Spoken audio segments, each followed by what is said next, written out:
everybody, my name is Liam and I dabble in woodworking. Today we're going to be making a Christmas tree. Hopefully it comes out, and this isn't the best, it's a little misshapen, but it's the thought that counts. Oh, that's really misshapen. But what you're going to need today is a file, some stain. It doesn't really matter what stain. Today I'm going with Sea and Red, a tiny little block plane, 80 grit sanding block, orbital sander, this just makes things easier, a jigsaw with a wood blade, a clean wood blade, a drill with a countersink bit in it, that's super sharp. You don't need this, this just prevents things from slipping, a hot glue gun, some wooden tees, and a brush. And this is our stencil right here. Here's the dimensions. So we got our stencil right here. This right here should be about 6 inches. Uh, 5 3/4 inches is the bottom, and the top is 3 inches, and you can decipher however much you want to put in between. But they slow. I think I'd take them down 1 inch as they go up, and I made 4 rungs. So let's get into it. All right, so here's the wood that we got going. It's a pretty junky piece of wood, as you can see. But we have our stencil, and we don't need anything nearly this big. So we're gonna take our tape measure. We're gonna measure. I made this tree 10 inches, so we're going to measure from the top down to about 10 inches. This is our best piece. So I'm going to go cut that out on the chop saw right now. So we will be cutting on the outside. I just cut that puppy up, little red marking. Cut on the outside of the line so you get that extra space. And then from the top down, just gonna trace our tree. You can always perfect it in the after part.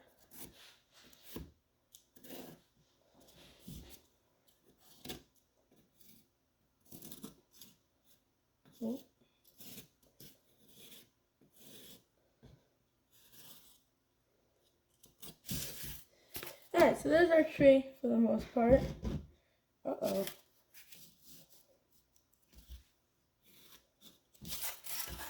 Here's our tree for the most part. And this is a good little tree right here. And then you just go back and finish up any pieces that you maybe missed. Like so. And then you're just gonna go cut this out on the jigsaw. Alright, so over here with the jigsaw, and we're just gonna start cutting. Take your time with this. You wanna try and get some good straight lines.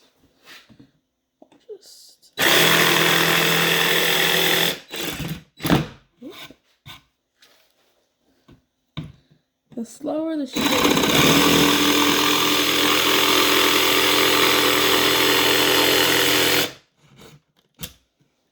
Just finish that one off right here. And boom. 1 piece down. So you're just going to do that for the rest of the tray.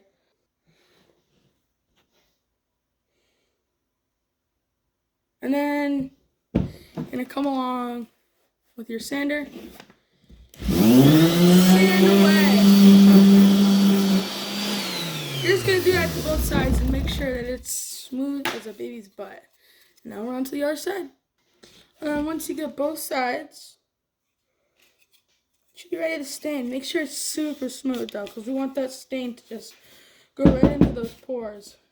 And obviously, as you can see, my tree is far from perfect, but that does add a little bit of touch, because this is going to my grandparents, and they're gonna find out that I did a little bit. As you can see, it's a little more. Actually, it's about perfect. Oh, it is a little curved here. Yikes. That's okay. Again, handmade here. So now we should be ready for some stain. So today my stain, we're going with some Minwax oil-based. It's called Ceadin Red. We're just going to go ahead and quickly stain it. Alright, so you got your stain opened up. Just going to do a little drop. Edge it off. There. Just syrup. Make sure you put plenty on. This is going to take a sec to soak in.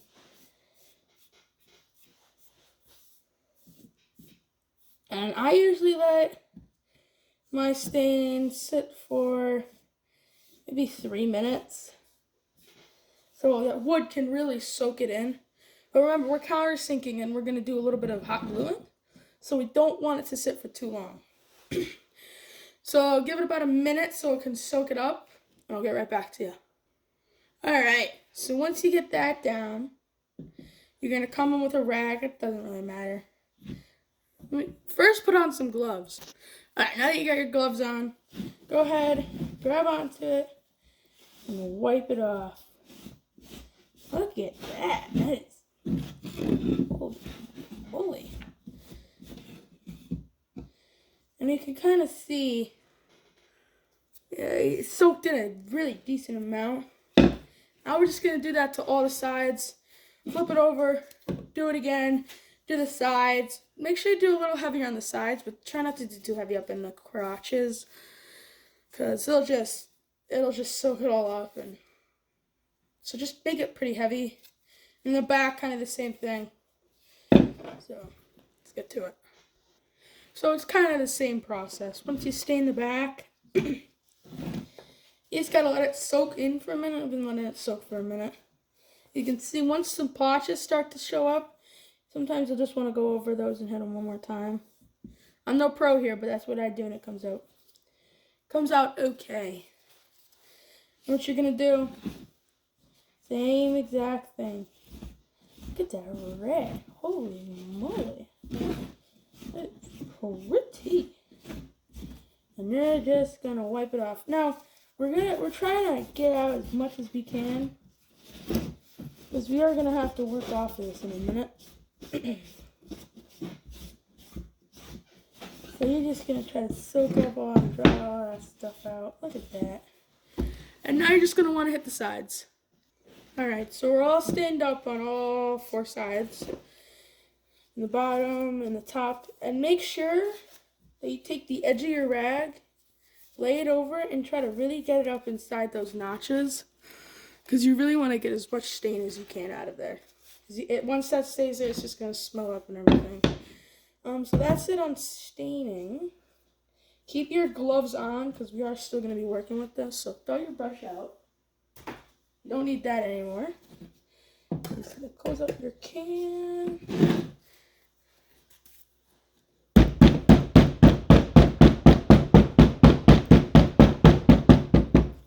Nice and close. I just set that to the side. So now we're just going to go back. Okay.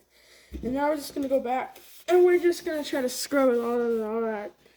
It's still wet, obviously. But you're just going to get as much as you can off. The harder you scrub, the more you'll soak out of the wood, so don't scrub too hard. And while we let that kind of dry, we're going to need to get our ornaments ready, which are golf tees. What we're going to do is we're going to cut off. We're just going to have that much. And we're going to countersink in. And we're going to get our hot glue gun. We're just going to hot glue them in. The reason we're countersinking is because you can't glue to the stain. So let's get right on that.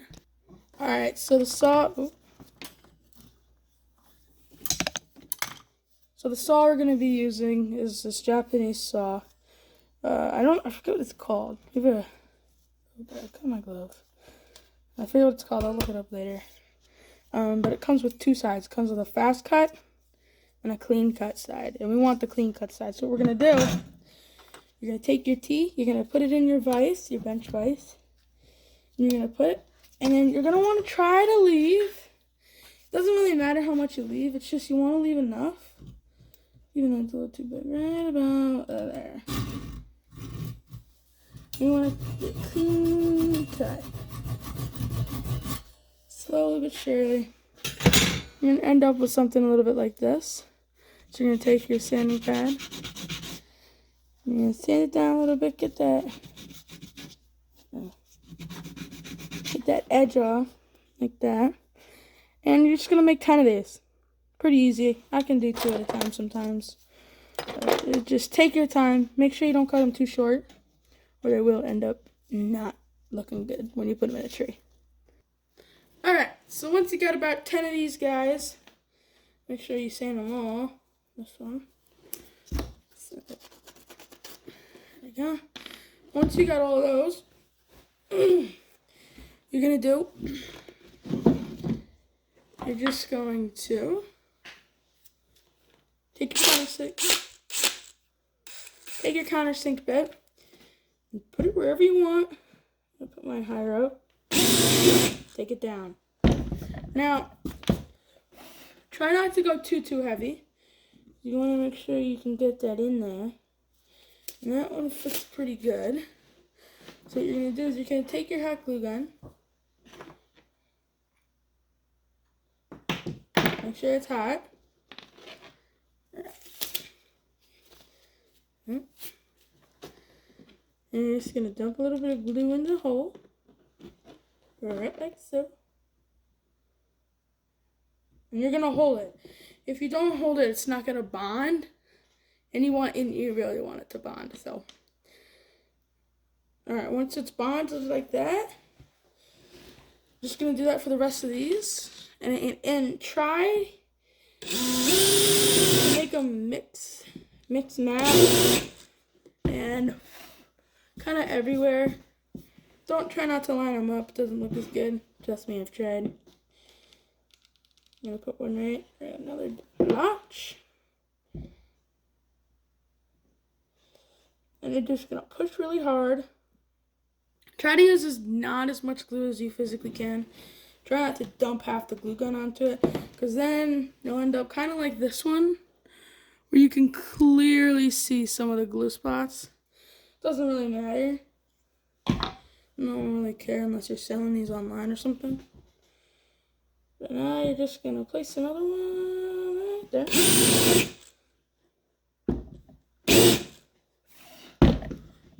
Brush everything away. Take another tea head. Remember, you got 10 of these, so plotch.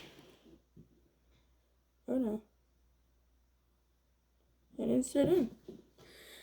And that's just about it. So just do it for the rest of the 10 and you should be about good. So you should have gone from this to when you're completely finished to this. Now, it looks weird, but it's unique. There's almost nothing like it. I tried mixing it up from this tree to this tree. So you can see, this is kind of in a line. Kind of mad about that, but just gotta make sure you do everything right, and then you should get something like this.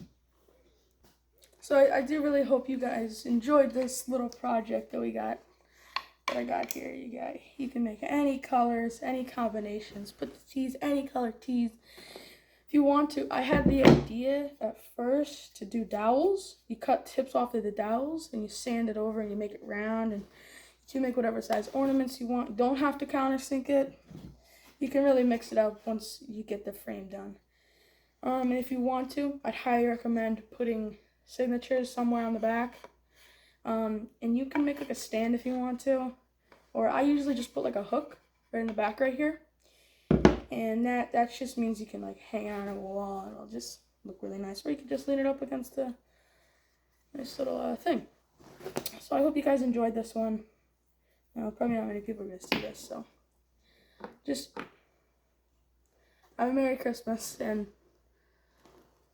yeah, and enjoy making this. This is a really fun project to do, and it's really easy, super minimal tools. Yeah. Merry Christmas, everybody.